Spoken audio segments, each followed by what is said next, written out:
So good morning, participants.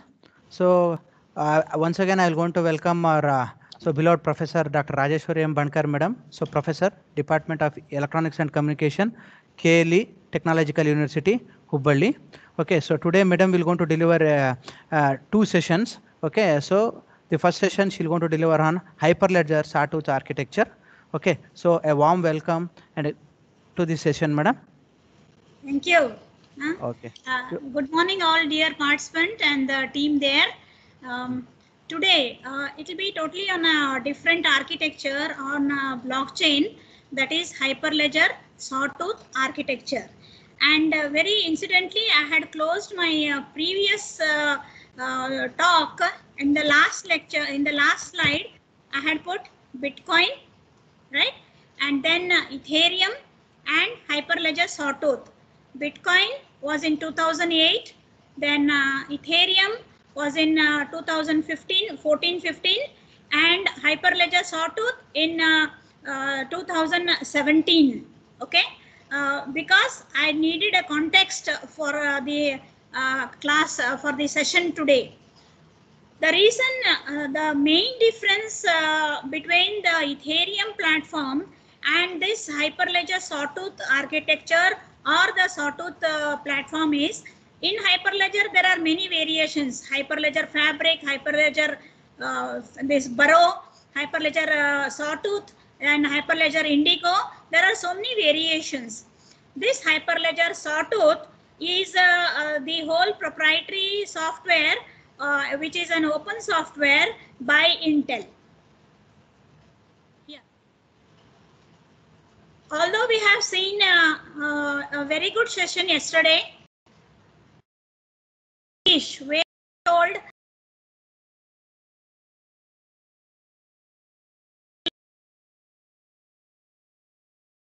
the smart contracts and the legal aspects, what are to be taken, the legal aspects. That was a wonderful talk which we had yesterday. And I was just thinking, who will cover Merkle tree, the data storage mechanism? Luckily, the consensus mechanism and the Merkle tree, the data, how it is organized in a blockchain, was covered by Mr. Raghavendra very beautifully. Now, there are few things which we still need to look in the blockchain technology. Let me first start with the blockchain wallet. Okay. Now, this blockchain wallet consists of the public key and the private key. Okay. Public key and the private key here. Public key and the private key. Okay. Now, there are two specific mechanisms that are used in the blockchain, that is the hashing and the digital signature. These two mechanisms, they form the base bricks, whatever I have drawn here. These two mechanisms, cryptographic mechanisms, they form the base bricks for the blockchain, fundamentals. Okay. These cryptographic methods are irreversible and secure. Now, this part already immutable, I have told in the previous session. Let us see what is the meaning of hashing. Okay, this hashing here is a process of converting input data to a specific output, which is of a specific length. Coded output data, which is binary in nature. It is binary encoded format. Yesterday in one of the documents, when Raghavendra sir was showing us the IPFS, right?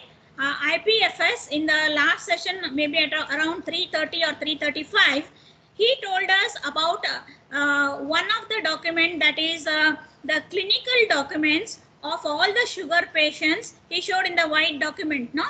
So that documents, those are encoded. That will be the input. Okay.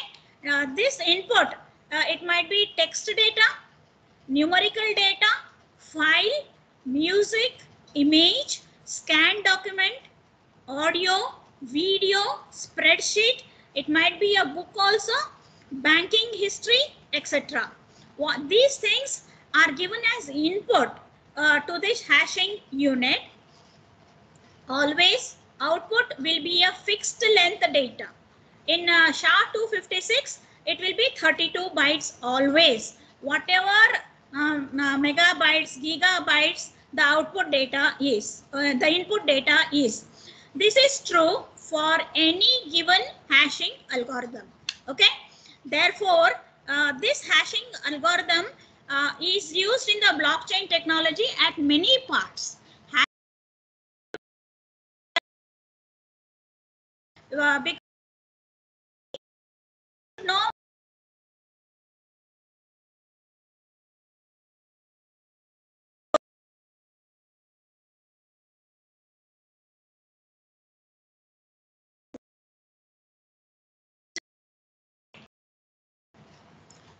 Now, this hashing here, verify the data that that data should be not tampered by hackers. It should be not tampered by hackers or any other third party or malfunction. Okay. In today's session, few slides I would like to spend on the mathematical model, because as engineer, I always feel that we should know what is the background mathematics that is involved in the computation, all of this one. Although I'll be touching very brief, the enthusiastic people will definitely go and delve into the further aspects of this design feature. Okay. Hashing is a mathematical model. There are a series of complex computations. Please remember this one, series of complex computations which will operate on the input data. What is the input data? In the previous slide, I have showed you. It might be a file, it might be a message, it might be a document, it might be an image, etc. And transform it to a fixed length binary data. If it is 256 bits, that means it will be 32 bytes. That means 64 hex characters will be there. Now, these hashes, right, here, they are useful to represent the current state of the Hyperledger Sawtooth data. What is the meaning of current state? Now, when we give the transaction, and it has to be submitted by the consensus mechanism to the blockchain unit.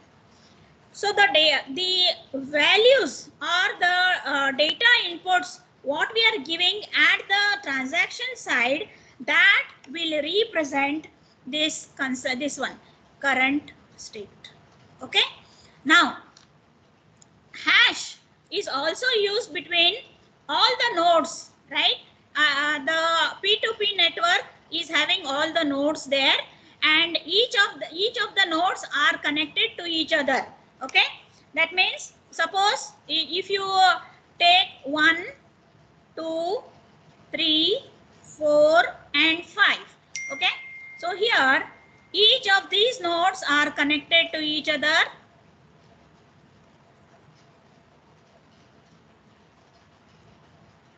Okay. And this is known as the P2P architecture.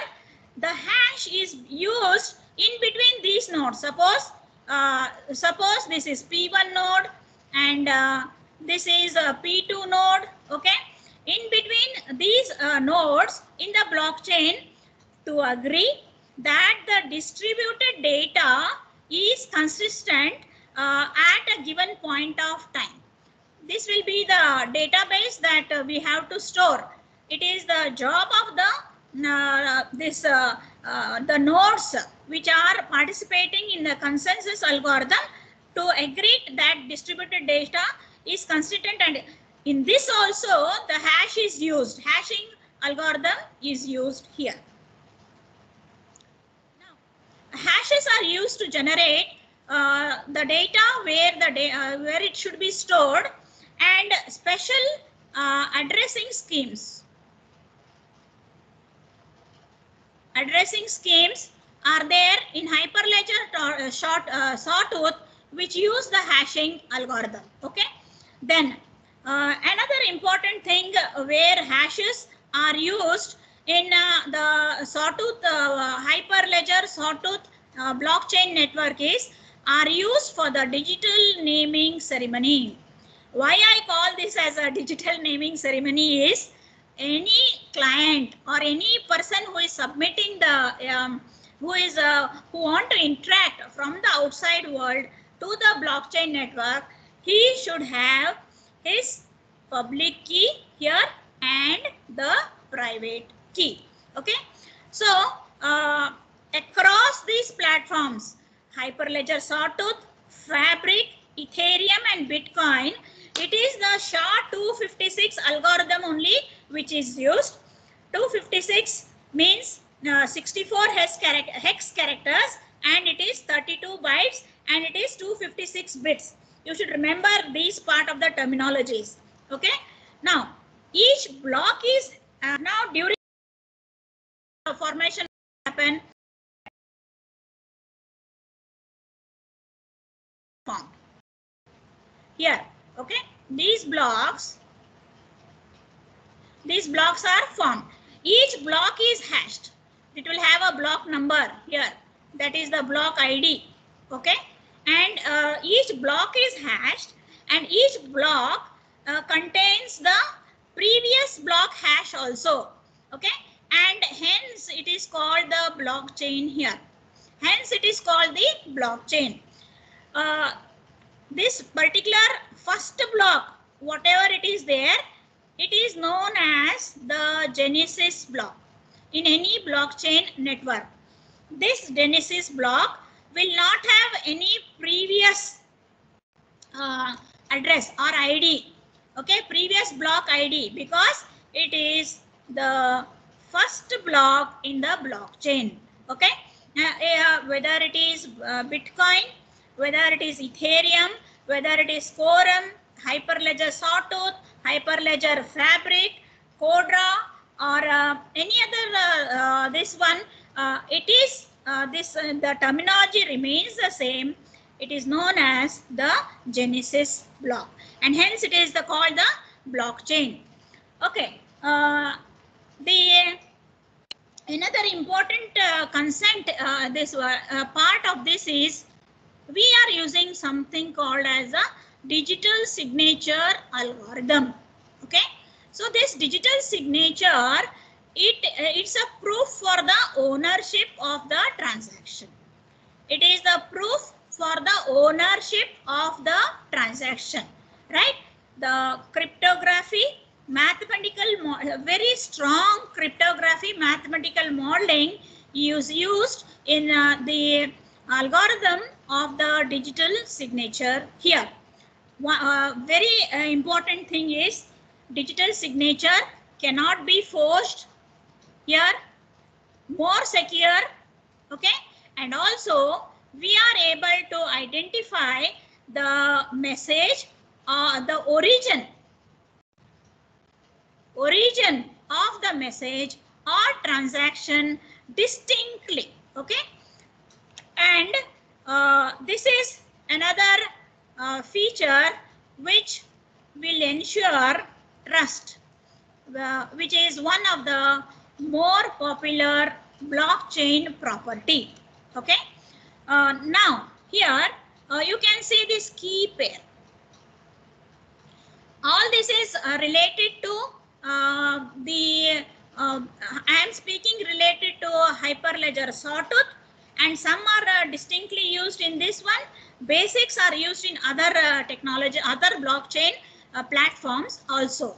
Now, this key pair which is used, they are termed as public key and the private key. Okay, and we will sign. Suppose I am having a transaction here. We will sign. Okay, we will sign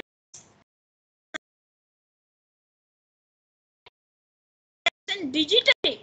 Here, we'll sign the transaction digitally in the Hyperledger, Sawtooth, Fabric, Ethereum, Bitcoin, and other platforms. Okay, so the trusted platform, what I told you, it is basically due to hashing and the digital signature.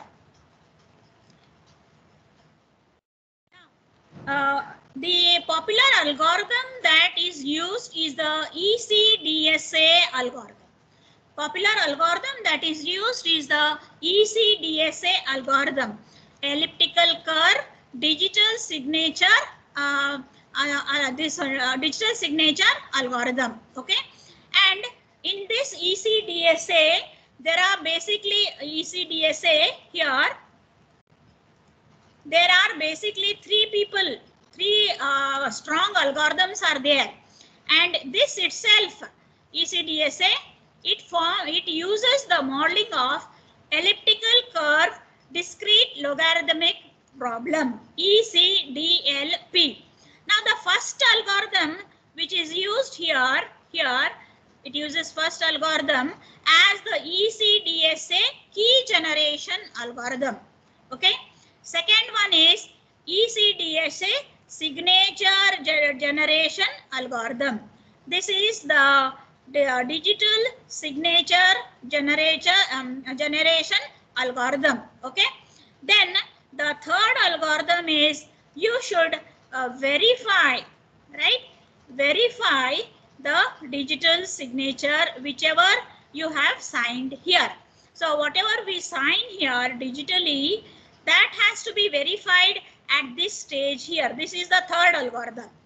So ECDSA is a public key algorithm and it was invented by Scott Vanston in 1992.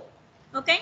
Now there are three algorithms, 1, 2 and 3 algorithms in ECDSA.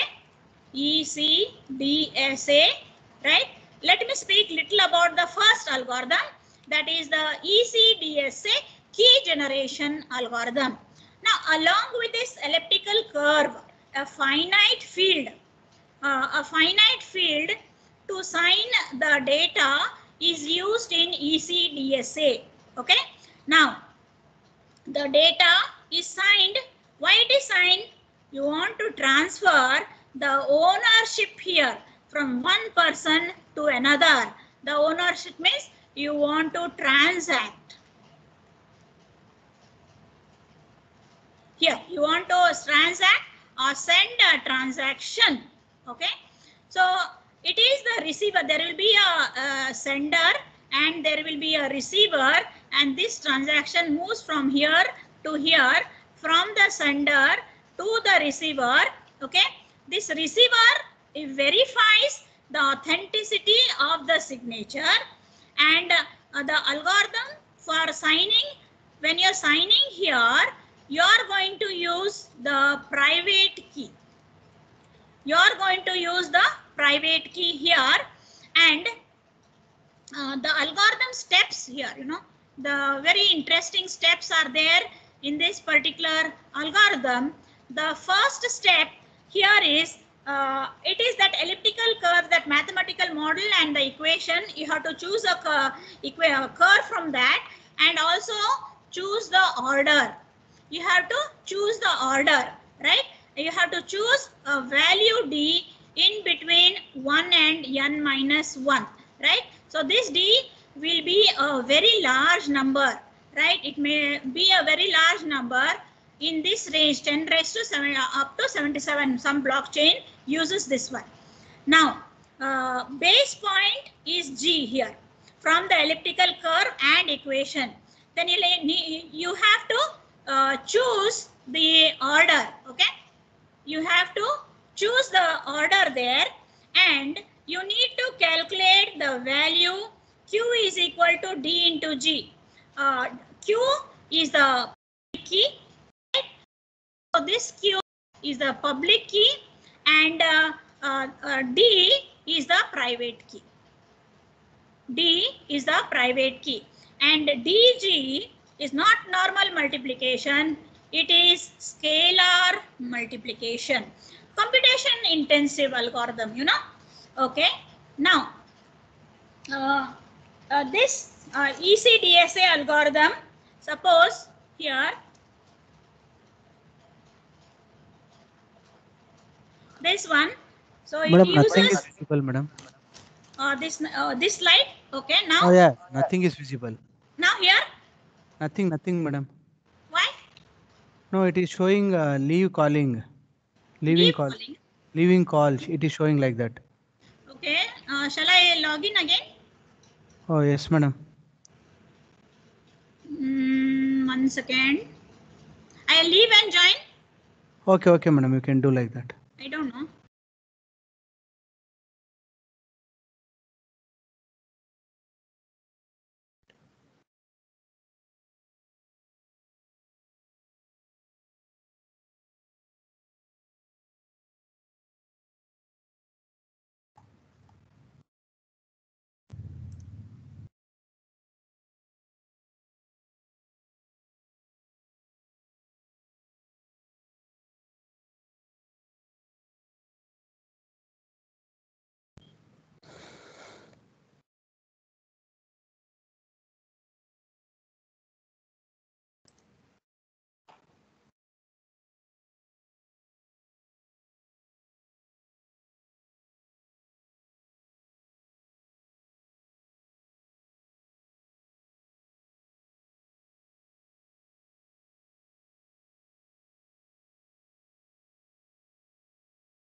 Not able to share it. I don't know why. Let me check. Let us be a little patient because of this online issues. Okay. Okay.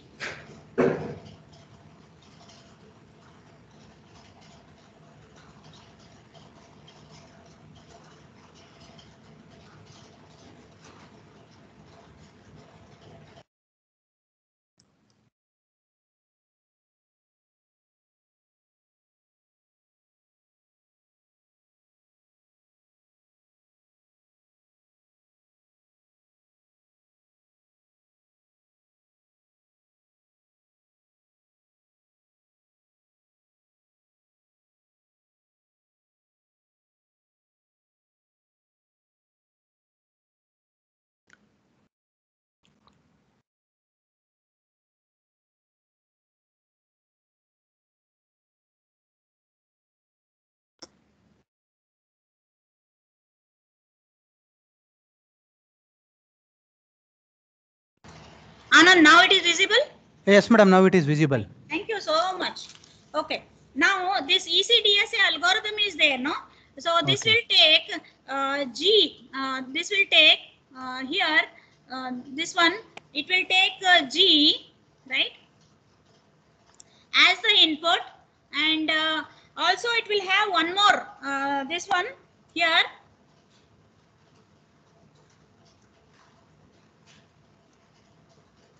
N as the input, right? It will have N as the input, and let me put in the from current slide. Now it is visible, sir? Well, yes, it Yes. is visible. Yes. Yeah. Now this ECDSA algorithm is there, no?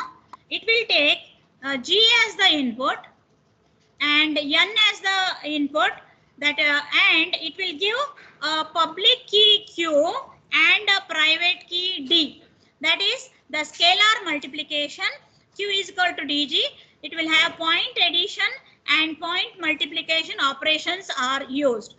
Now, suppose if we select a point G, right? And if we double this one, if we double this one, we can get the computation 2G, right?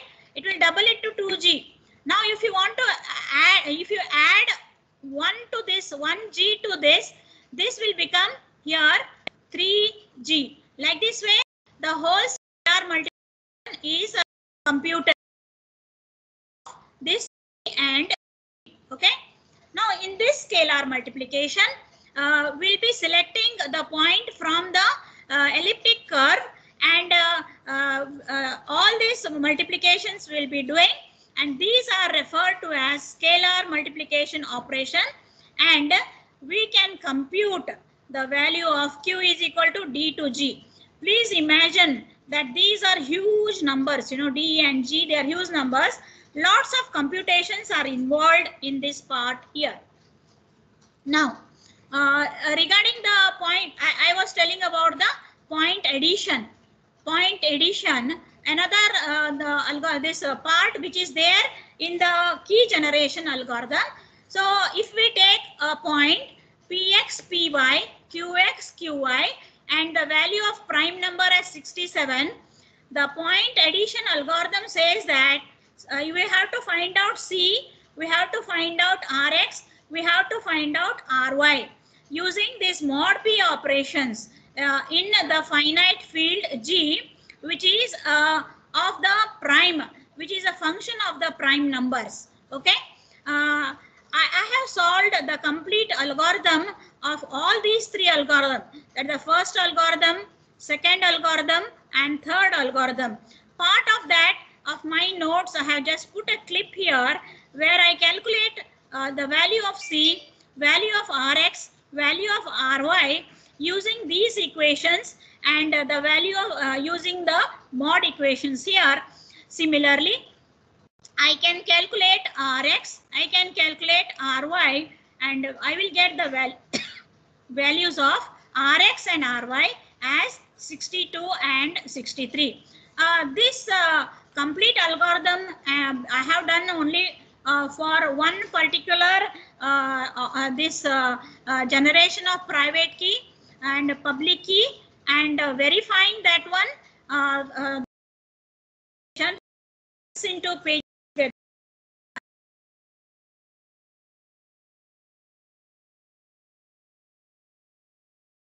private key. Electronic engineer also more interested into the mathematical modeling of these aspects. Now, I told you it is compute intensive and as large as integer values as 10 raised to 77 are this one. So message is signed by the owner, private key, and receiver is the one to which the transaction has to reach. Signature is verified by the receiver, and when the public key of the sender is used to verify the signature here. So as a remark, I have just put enthusiastic participants can proceed further to know the mathematical details and do these computations, because this will require dedicated sessions for explanation. Okay, having understood the algorithms, specifications between this, let me start what is there in the front-end portal design. Front-end portal design of the Hyperledger Sawtooth framework. So in the front-end, this design, it is the client with his public key and private key. He will create and submit the transactions. Please remember these words: create and submit the transaction. And this front end, it might be a web or it might be a command line interface. Okay, and this client submission to the blockchain network. This is the blockchain network, that is the Hyperledger Sawtooth network. Here it is to the REST APIs. It is to the REST APIs. It is all the magic that happens here. All the magic happens in this blockchain network. The transaction is received by the validator. The nodes which are involved in Hyperledger Sawtooth, the consensus are as valid. Person, the sender, right, who is involved to send the transaction in the Hyperledger Sawtooth, he is termed as the client here. Okay.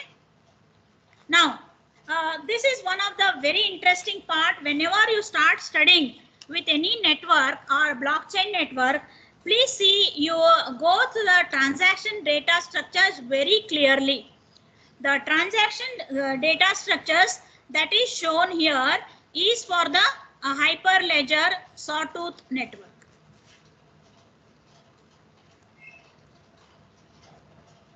Now, Sawtooth network, it will be nice if we spend some time on this one, because without understanding this, we will not be able to program the blockchain network. Okay, so it has a transaction here with the fields header, header signature and payload. Header signature and payload. This is the transaction header here with the batcher public key, dependencies, family name, version, inputs, nonce, outputs, payload encoding, payload 512 hash and the signer public key. Similarly, in case of the batches here,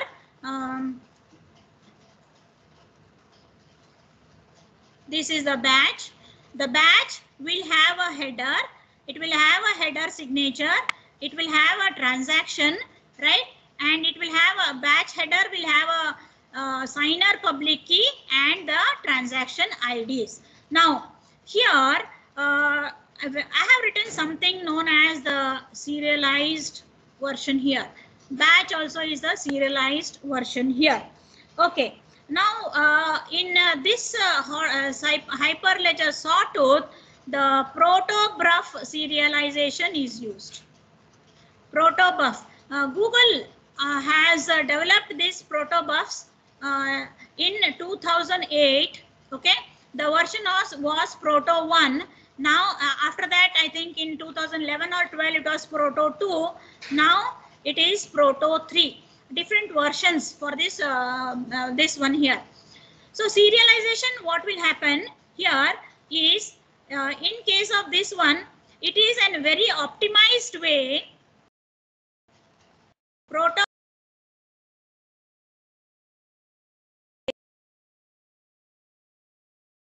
and as a communication engineer, I know how much it costs to transmit over the channel from one point to another. Here, this is the channel you have to transmit. So in minimum bandwidth, we want to transmit here. Protobuf helps in that one here. So the other things are JSON, XML and Protobuf. Although JSON also is very popularly used, but inside the network, we are using the Protobuf. Okay, Protobuf to see that still it is optimized and it takes less memory storage area. Less memory storage area. Now, in this case, what will happen is we will generate a private key, because we are submitting the transaction from the client to the blockchain network, which will put it to the block and then to the receiver. Okay, so we will first generate the private key, then generate the public key from the private key, and this payload is there, no? This payload is encoded. This payload is encoded. The popular encoding which I have seen in Sawtooth is they use this CBOR encoding format.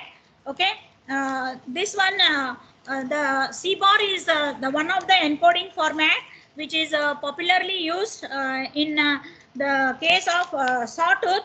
Okay, now here that means suppose we are having say Anand Babu is designing blockchain for this participants names and all. So we'll have, right?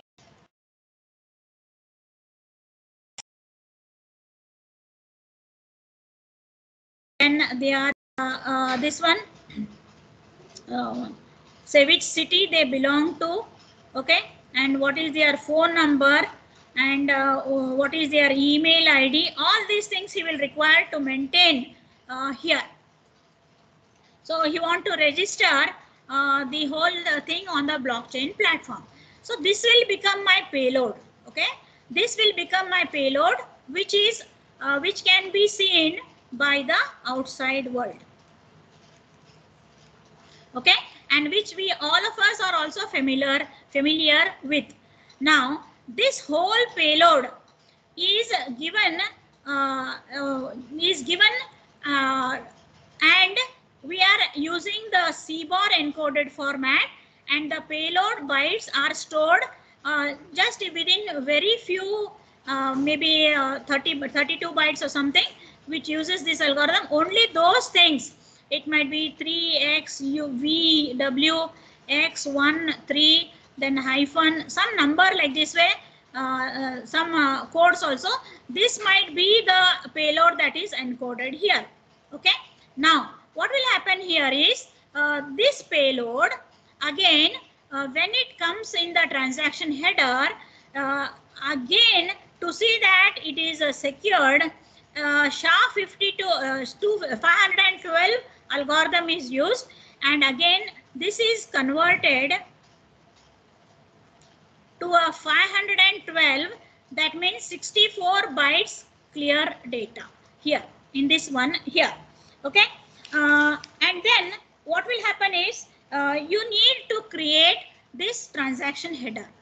You need to create this transaction header. So Google Protocol buffers will serialize the data, and so serialized as a protobuf binary. Okay, then that becomes the transaction header, and that is stored here. That is stored here. Now what is this one here? This is the transaction you are signing. You will generate a signature for the sawtooth validator. I told in the previous slide there is a validator. So you will put the header signature which is there in the transaction here. So I have told only one part of transaction and transaction header. There are so many things, same protocols will repeat for batch and batch header also. Now the concept of batch is very distinct only to Hyperledger Sawtooth. It is not there in Ethereum or other platforms. So this batch will form the main atomic unit of transaction. Say each batch may have some say 15 transactions or one transaction, whatever it is, and these batches are clubbed into blocks, into the blocks, and these blocks are put into the blockchain. In one of the records, in one of the literature, what I have read is 20 batches. Normally they try to put maximum 20 batches in one block. Okay. Another important thing what we have to explain in case of the consensus mechanism in Hyperledger Sawtooth is it provides there are so many algorithms which can be plugged into the Hyperledger Sawtooth. Okay, so many algorithms are there which can be plugged. One of the which can be of it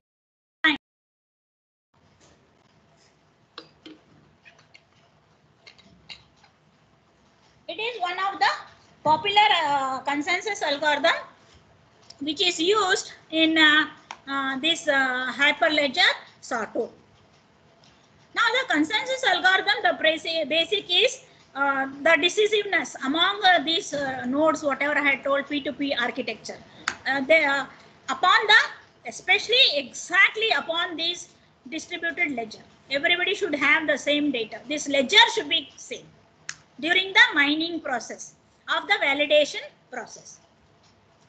So yesterday, Raghavendra sir told us about proof of work, which is the, and also in Yogesh sir's, we have seen a very detailed explanation about Bitcoin platform. That was really wonderful. So proof of work consensus mechanism is used in those platforms. Okay. Now, what is this proof of elapsed time? The Hyperledger Sawtooth blockchain network is called permissioned because every participant who is there in these nodes here, they must identify themselves to the network, and network them like system, right? All the participating nodes generate a random waiting time. A click time is there. So a random waiting time is there in this one. Now this waiting time, okay, is decided by the Intel hardware, by the SGX Intel system, right? What is this SGX Intel system? Is each participant who is there in that network, it goes and knocks the door of the SGX instruction and invokes the hardware unit, and this hardware unit, there is a mathematical model embedded in the processor there. Now waiting time, I told you, this waiting time, I told you, the one with the less waiting time, randomly it would have generated. The one with the less waiting time proudly announces to the blockchain system that it is authorized to form the block and append it to the blockchain. This way, all the participants who are there, they will get equal opportunity to participate in that blockchain formation. Nobody will say that I did not get something. Every validation compare this proof of elapsed time, right? Proof of elapsed time algorithm with POW. It is compute intensive consensus algorithm, POW. Yesterday in one of the slides, Raghavendra showed that China uses the hardware, and the whole hardware setup, it was placed on a table, whole FPGA setup that is used. It is so compute intensive and lots of power dissipation is there. Okay, so we can tell that this one is a low power solution, whatever they have used in this POET. This is eliminated in the Hyperledger system, which enhances the performance of the transaction execution type. Okay, now it's a low power solution. The resources that are used are less. POET comes from Intel and relies on the this Intel Software Guard extension, SGX. So SGX allows this application to run a trusted code in a very protected environment. For the POET, the trusted code ensures that these two requirements are satisfied, keeping the lottery fair, that who has to win the consensus mechanism. So what is this SGX? It's a specialized hardware component that can create an attestation. Please remember this. It will create here, it will create an attestation. Some particular trusted code was set up correctly in a particular environment. So external party, any external party will use this attestation to verify that the right code is running the right way. Trusted code, it runs in an environment that is private to the rest of the application. There will be a rest of the application, it will be private. Okay, this rest of the application, whichever is there, it cannot meddle with this SGX environment or interfere with the memory space of this trusted code. So it is reliable. So when you are joining, there will be a joining network. A new participant downloads the trusted code. It will create a new key pair. The attestation is done. It is also included with the trusted code's public key and to the rest of the network as a join request. Okay. Now you have to participate in that lottery here. This is this one. Just to give you a view of this one, participants. It will have a signed timer, waits for the time specified, And if the time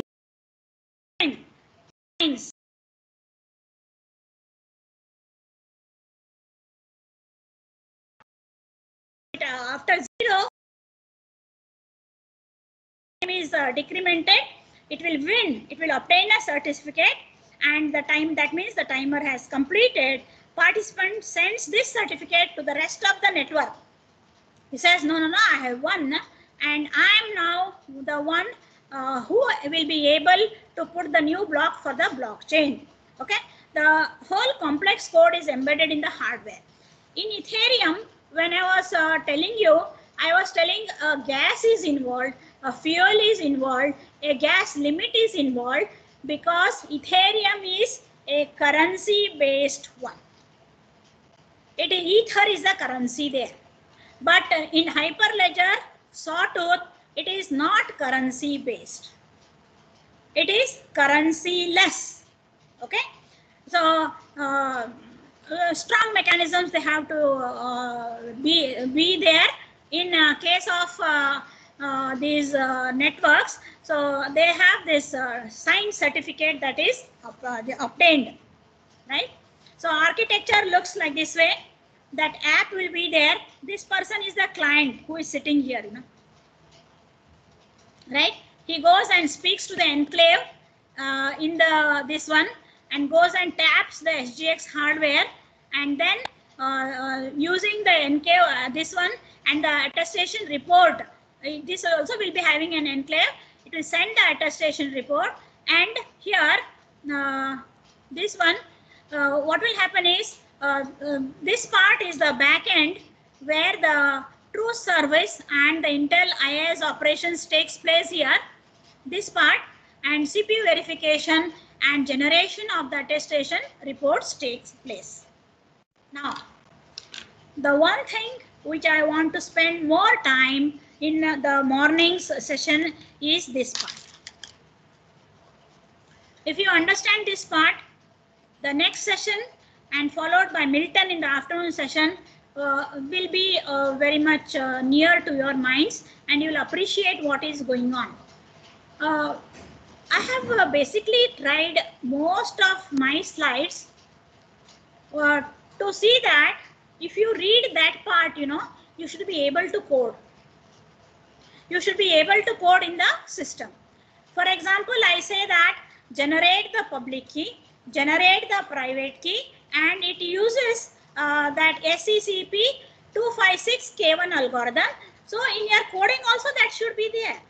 Okay, in your coding also that should be there, and that means you should know how you are going to sign, right? It is all automated, but the process what you should use at the client side and what you should use at the processor side should be well known to you.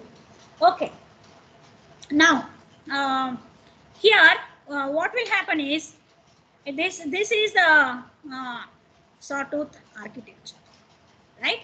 So I have indigenously drawn this figure.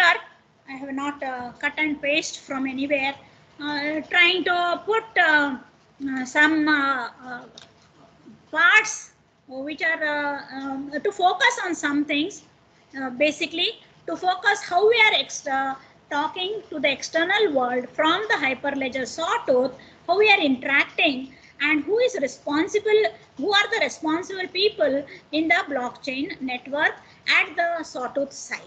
Okay, now first one is the client side. Client side, the objective is, I have shown, you should remember that part of serialization and all what I have shown there. I spent considerable time there, right? So here what you should know is the client, he wants to submit the transaction. To whom he has to submit? He will submit the transaction to the validator, right?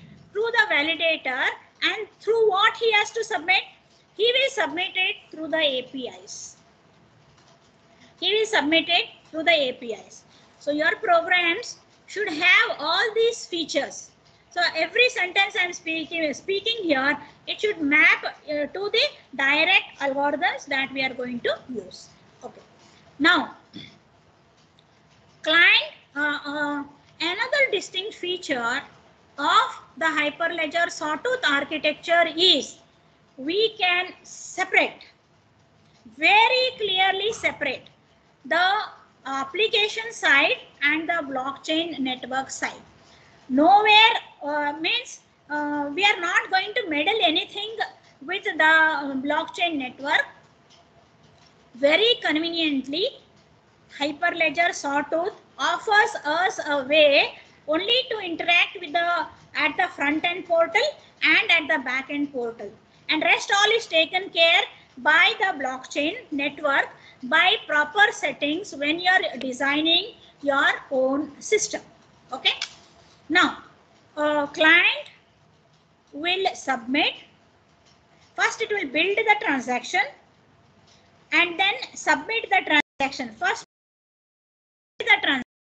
Second,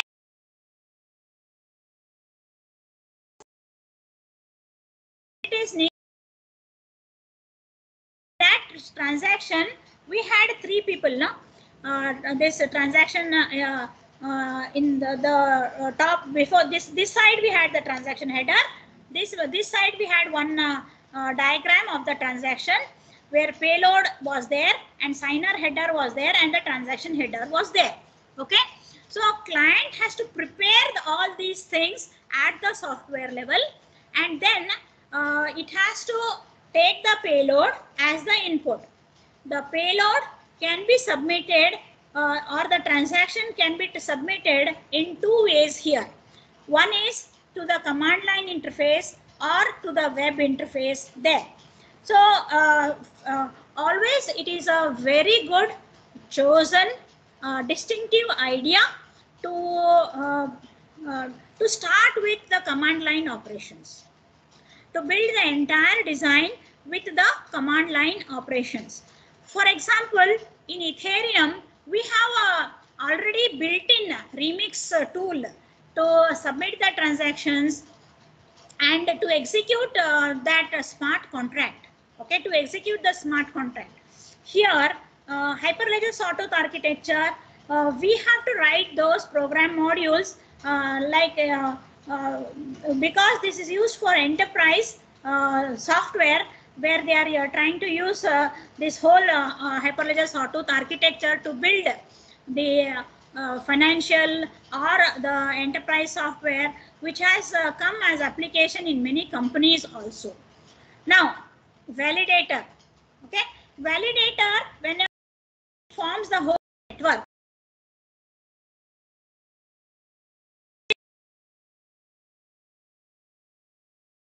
through some software modules with the apply method, which has the context and another argument, which it will go and tap or knock, hello transaction processor, here I am sending whatever client has sent to me.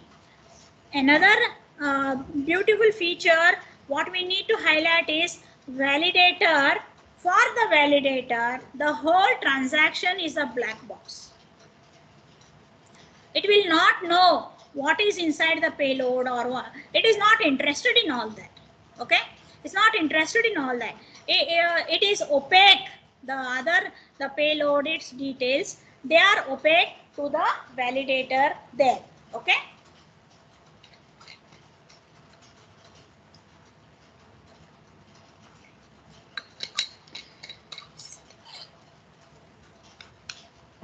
Now,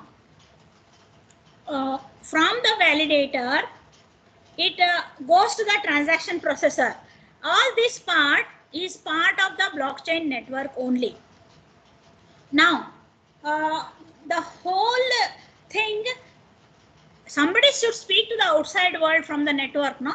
It is through the transaction family which we speak.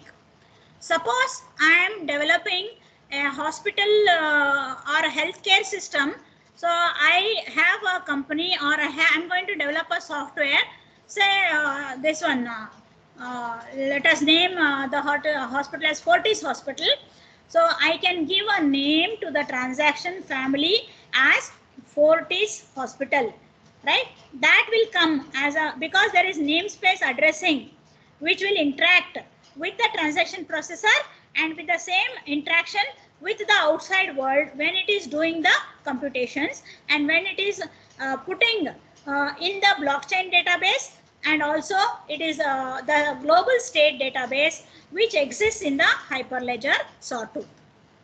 Now, the blockchain Sawtooth blockchain network, from there it goes to the event. It goes and triggers an event once everything is completed.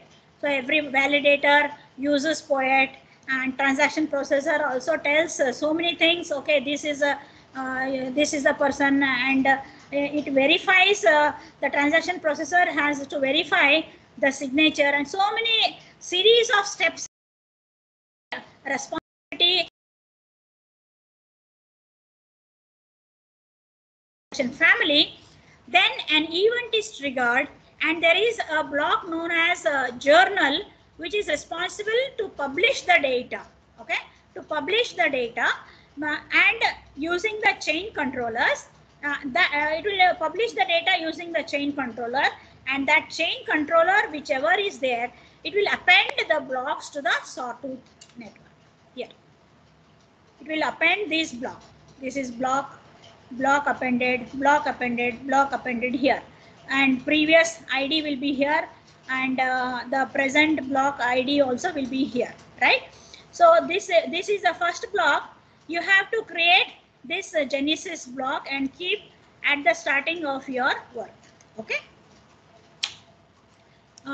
Try to keep this figure in your mind throughout this day at least. Okay, this complete figure in your mind. Journal, group of validator components, they are proposed, validator propose the blocks, whether it is should be considered with a new chain head. So a chain controller maintains that blockchain for the validator. So validating proposed, evaluating the blocks, then consider for new chain header, and any change of chain activities that need to happen. Another thing is that consensus interface is there. It will determine whether a published block is valid according to the rules and regulations of the consensus algorithm which we have plugged in. We may plug in as POET as the consensus algorithm there. Hyperledger feature gives us freedom. There are PBFT is there, POET is there, I don't remember the other one. We can plug in these algorithms and use them for the consensus, this one here. Whatever I have told, blockchain layer and application layer, right? They are very clear separation here. And for the computer scientists who are in this team, layered architecture principle is used in case of the Sawtooth. And most of these things I have understood very distinctly and related it to the software design principles and paradigms, and also at the cryptography side. And my level is to present an understanding which will motivate you further to take up work in this area. And I hope many ladies also will take up work in this area, and distinctly we can form a community, Indian ladies community also. I always point out that we should also be strong in any latest technology which is there. Now the layered architecture principle is used. Then the validator nodes, either the TCP or UDP protocols are used. It listens to the TCP validator. Okay, it is put with the node TCP port 8800 for communication. Why I am stressing this one, right? So I have to, when I am invoking the validator in my software, I have to invoke this with this port only. I have to speak with this port only in my software program, in my software design modules, okay, for communication from the clients. We can adjust it, adjustable via the HTTP port. Actually, there is a lots of things again which you have to do additional client configuration for this one. So when the Intel people were designing, they have kept very clearly the layered architecture. So if you want to add new features, if instead of adding in the whole jungle where I need to go and add at specific layers, okay, I want to add in this particular layer, presentation layer, it should not affect the other layers. Okay, in a layered system, each layer depends on the layer of beneath it layer. Whenever we are designing here, no knowledge about any other layer above it. Same technology is used in this one here. Coming to the smart contract, in Sawtooth, they call it as, this is the domain what we speak in the layered architecture. In Sawtooth, we speak it as the business logic, which is nothing but the smart contract. This is the layer which is the core of the system. All your business models, please refer whatever I told you and whatever we had in the presentation by this one, the first day Manjula madam, she had told about the smart contracts. Same principle we are going to use, and she had told about smart contracts in Ethereum.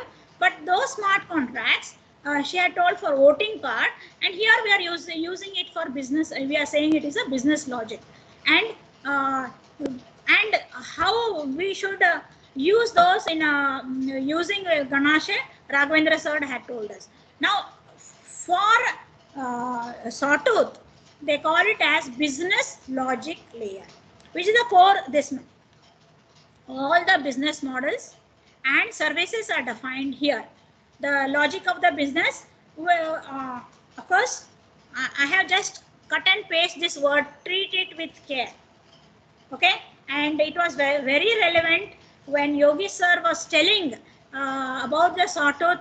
If any mistake in that, the whole system will be a failure, or there will be lots of repercussion in the system design. Application layer on the top, it will hold all the things together, coordinates between the objects and the service of the application here, and it is responsible for the domain objects and the domain services. So that is the transaction family, validator, and the transaction processor, the journal, and event chain controller, to put it in this one. So this business logic layer, domain layer means business logic, is not responsible for initiating communication with the external services. Absolutely no. Even in Ethereum also it is not responsible. Even in Sawtooth or any other platform also it is not responsible. In Ethereum, what I had told was external account was there, and also the contracts also will have the account. They are separate, right? The external account will go and ping on that smart contract account here. So in this also, the business logic layer in Sawtooth, it will not initiate any communication between the external services. Presentation layer, UI layer, templates, controllers, and forms, interface to the outside world, web interface, or a RESTful API interface. So all the that happens through this layer here. Now, there is one layer known as the infrastructure layer.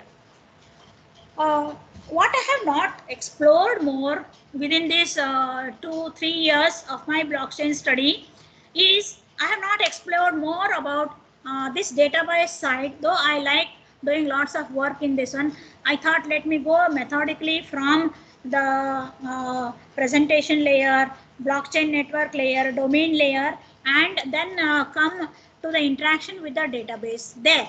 Okay, so this infrastructure layer holds the most low level code, that is the interactions between the database there. In case of Sawtooth, one database is the blockchain database and the second database is the global state. There are two databases there. Okay, and all these databases, they are stored in the form of a Merkle tree only, right? So a view of two views I am telling here, global state, these terminologies you will come across. So Merkle tree, the last two, suppose there are 10 transactions, 1 and 2, 3 and 4, right? 1 and 2, 1 will be hashed by itself an address is formed.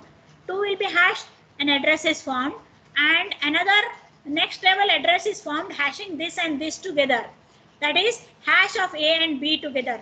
Similarly, these two, right? Then I have the next two and the next two, 4 like this way. So I will have on the top 5, right? And that A, B, this 1, 2, 3, 4, then 5, 6, 7, 8, and 9, 10. Then what will happen? Another tree is formed. So 1, 2, and 3, 4 is combined. 1, 2, 3, 4, 4, 5, 1, 2, 3, 4, 5, 6, 7, 8, and 9 and 10 is combined with just with a 0 hash, and another tree is formed. So on that top we have 3, and then in that above Merkle tree what we have is the 1, 2, 3, 4, 5, 6, 7, 8. That hash is formed 1 hash, and the next one hash again, because it is an odd number, one more simple dummy hash is taken. We get 2 there on the next level, and those 2 together will form one state root 1 on the tree, okay, to store the database. Now, it is important that the blockchain which is there, it communicates through the registered ports. And these port numbers, what are used for this particular application, I keep discussing this with Milton. So he is a very good guy in networks, right? So 1024 through 49151, they are left to the users. They are the registered ports. We can register through them. And 0 through 1023, they are well-known ports. Now I told that 8800 was a validator port. It comes in the registered ports, that range.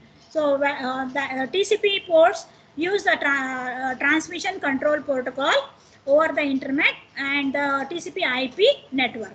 Okay. Then here UDP ports, they are the datagram protocols. Like TCP, UDP is used in the combination with IP and the facilities, the transmissions, for the transmission of the datagrams for one computer to the application on another computer. Okay. So UDP is connectionless, and you can again you can see the benefits of UDP and all using for video streaming and real-time gaming. Okay. Now,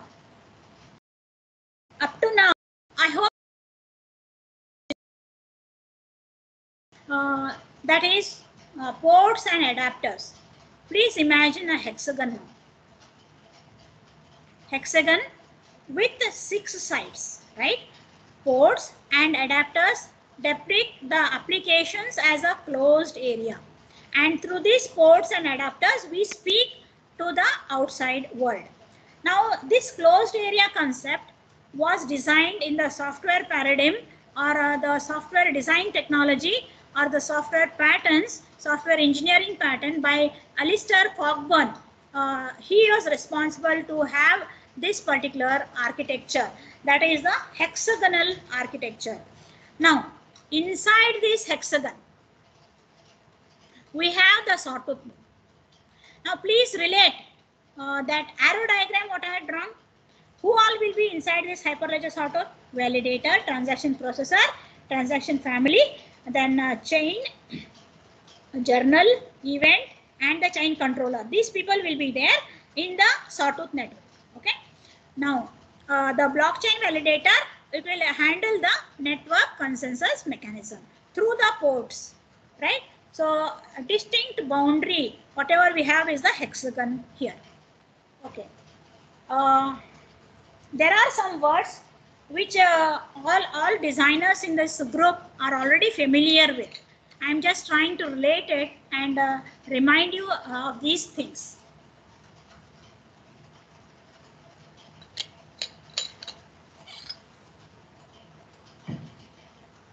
Actors, clients, web app, REST API.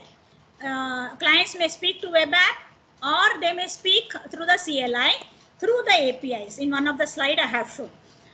Now actors, I would like to remind you of one of the slides in the mortgage application where Lakshmi Madam told us in the first session itself.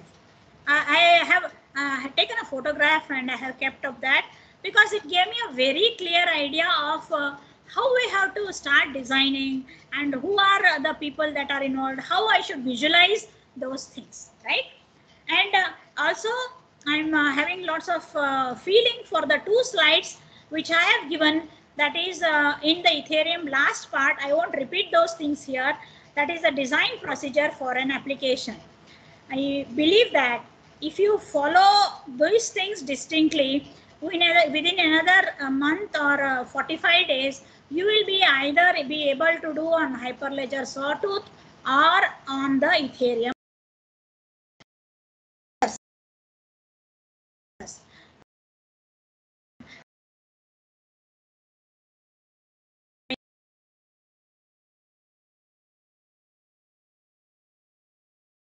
Soon as Lakshmi ma'am told, okay, these are the actors and these are people, the insurer and the one who is insured. In that mortgage application, one figure is there. All of you can go through it carefully.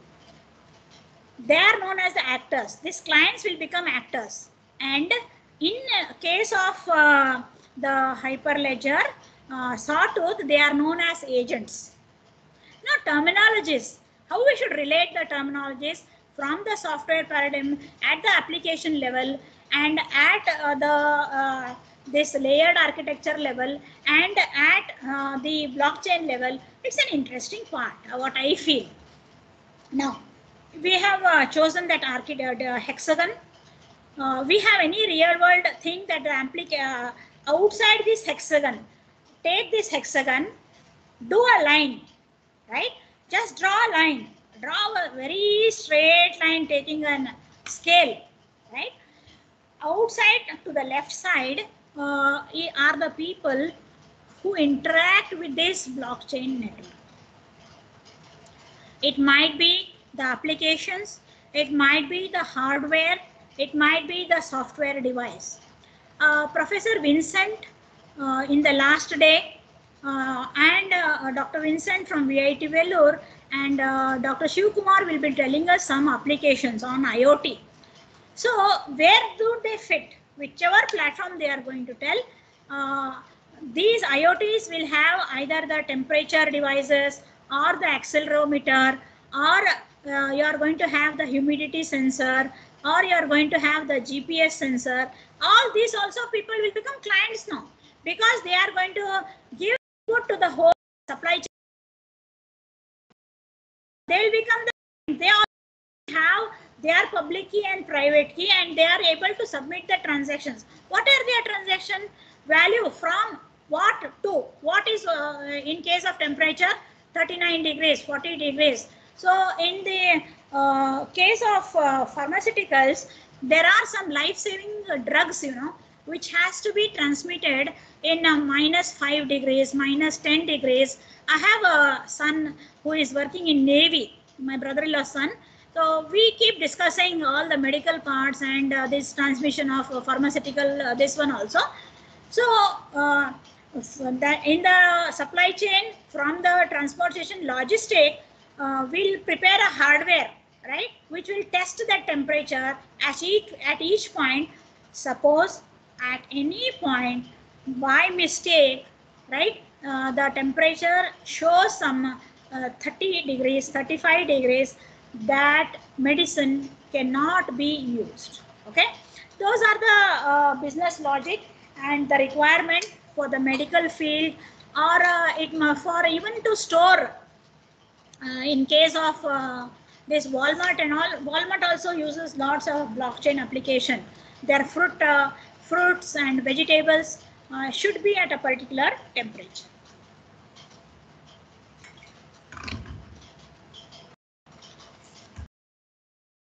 Human being.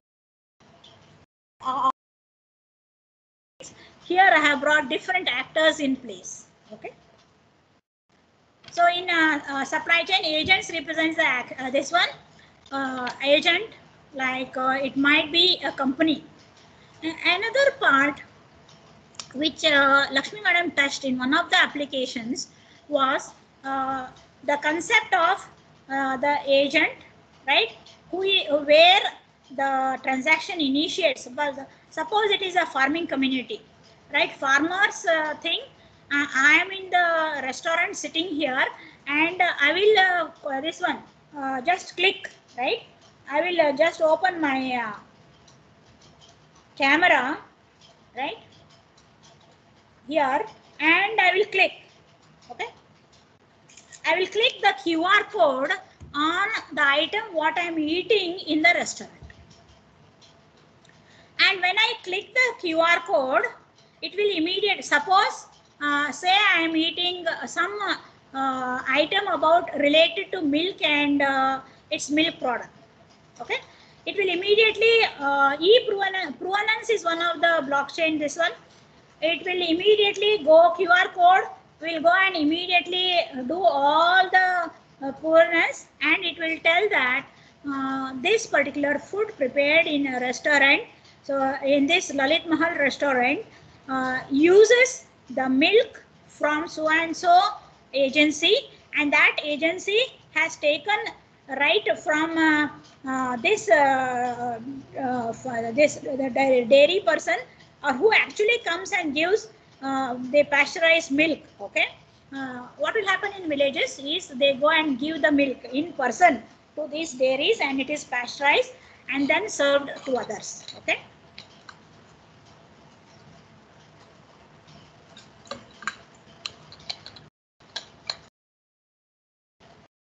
Now here, the owner, the person who has first given that milk will become the owner. From there, it is transported to the vehicles, and at some temperature, you say, and that transportation logic will become custodians now of the same information. Ownership is transferred from one person to another. That's how you can imagine that actor's slide which Madam has shown, Lakshmi Madam has shown in one of her, this mortgage application also she showed, many applications in fact she showed. So these custodians means we should understand the process flow also is shown very properly. It might be logistics, transportation, warehouse companies, or any other companies that has entered into an agreement. So now I am sitting in the restaurant Lalit Mahal. I am the final customer, right, who will consume that product. So I will get the whole thing, the feel of the whole thing from this one here, from where it came. Now, endpoint specifications, for all this, there will be some REST API endpoints, and they are formatted in the YAML file specifications, right? Whenever we see a sort of GitHub and all, we'll recognize this YAML file, and the ports that are used for these endpoints and to whom you have to speak, that are recorded in this YAML software modules. Now, there is a current state of the agents should be fetched, right? And we can use the name filter parameter, allow the list to any agents, and it will take the case and insensitive string, and it will get the information, because that whole transaction from the milk from the cow or this one, it has to see at this end point. Okay, that is done with these things here. Now, presentation layer, connection to the outside world. We handle all the incoming requests to the application, and also in the Sawtooth, it is responsible to see the change of state that also can be seen by the client in Hyperledger Sawtooth. So in there will be a, this is the part to be explored by me in the Hyperledger architecture, that is the data ledger. I have just put something, of course, maybe in another few months, I will be distinctly possible. It will be possible for me to write data, because the Hyperledger acts with this Coach DB, Level DB, right? Post Regress, and this one. These are the databases with which Rethink DB. One more. Okay, so here we should handle this. We should write. These are NoSQL databases. These are NoSQL databases. I am speaking something very little about the backend, right? So all the data, then only I can use it. Once I am able to extract the data from the backend. I remember yesterday, though I was busy with some other work, one of the participants asked Raghavendra sir about the Amazon data and all. So I just want to highlight that question. With the context to that question, let me answer little thing what I know from this part here. From this database, I have to extract the database. On these huge databases, I can use machine learning techniques, component regression analysis, decision tree making, all those machine learning techniques I can use and arrive at some inferences on those data. If it is medical data or if it is any, this one economy stock data, or if it is related to any financial data also. Okay. Now, all this I have put at the interaction here. Okay. I will spend 1 minute on this slide here. This is this one. Now, suppose at this part we have a validator, right? At this part we have a validator. Now this validator 8800. I told you ports and adapters, isn't it? This is the port. And this is where I have to put in my software. So in the Docker platform, we have to specify in the docker.yml files all these endpoints, these points here, all these points. Okay, I told you draw a distinct line here. I have drawn that one. Below this, there is another diagram which I have taken that and superimposed what I wanted to tell you. Okay, so here client, this is the client, sends the transactions. These are the transactions here. Okay, these transactions they will be formed into blocks in this blockchain, right here, and this blockchain will have two states, right?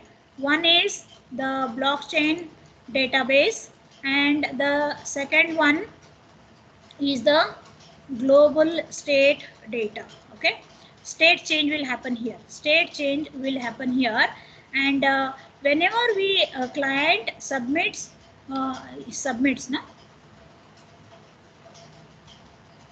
client will submit the transaction. Please remember the transaction data structure, byte header, transaction header, payload, and all that. He'll submit it here. Okay, that will not be the transaction. Here the validator will again go and do this part here, validating and all that, and the chain controller will put it here, right, with the changed state, with the changed state. So distinctly two parts are there in this one, and here web interface here.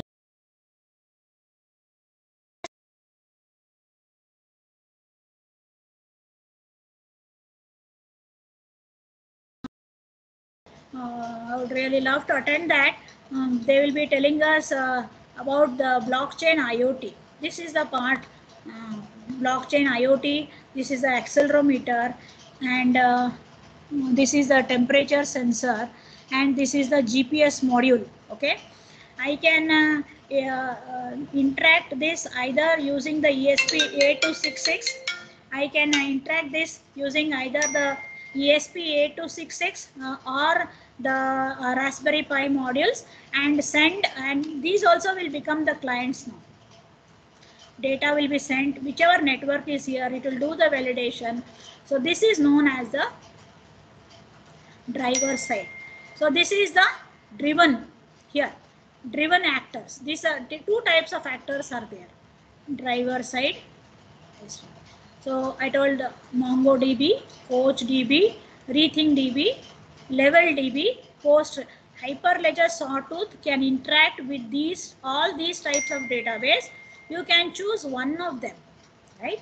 And in supply chain management, whatever they have given, one application they have chosen RethinkB as their database repository. Okay, as the database repository.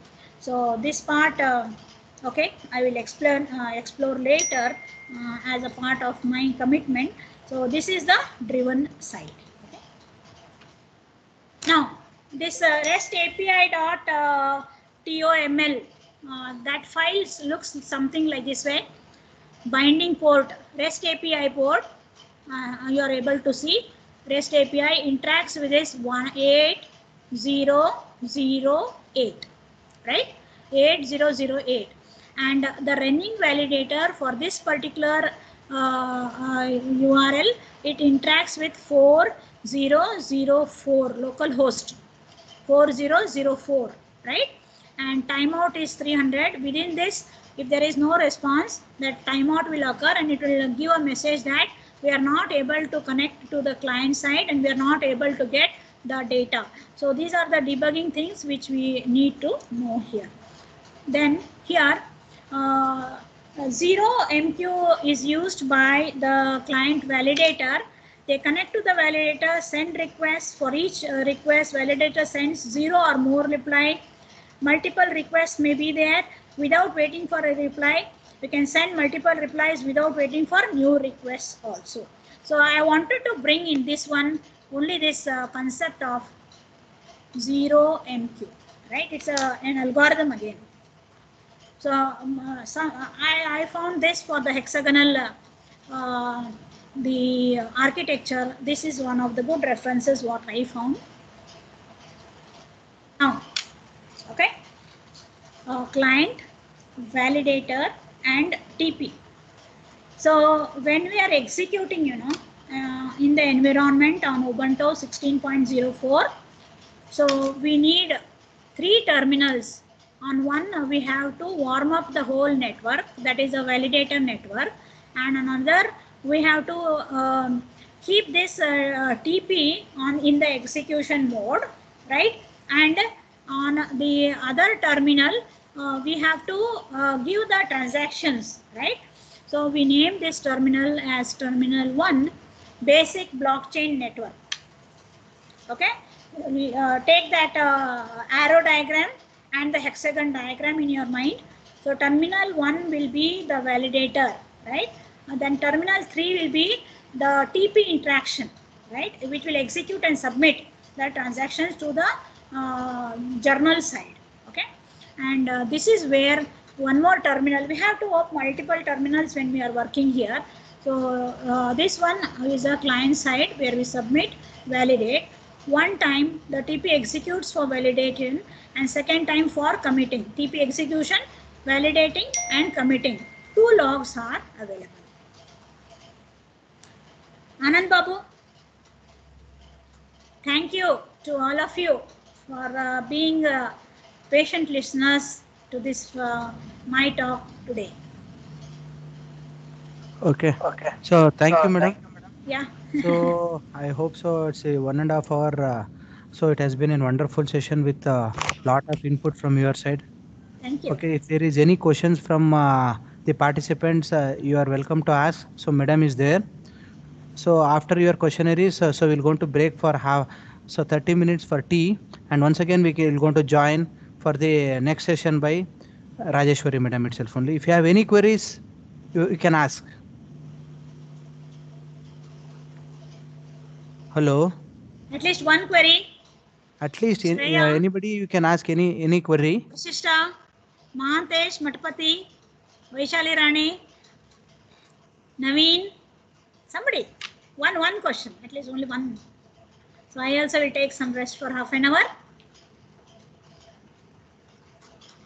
So if there are no questions, maybe okay, it's a new platform also.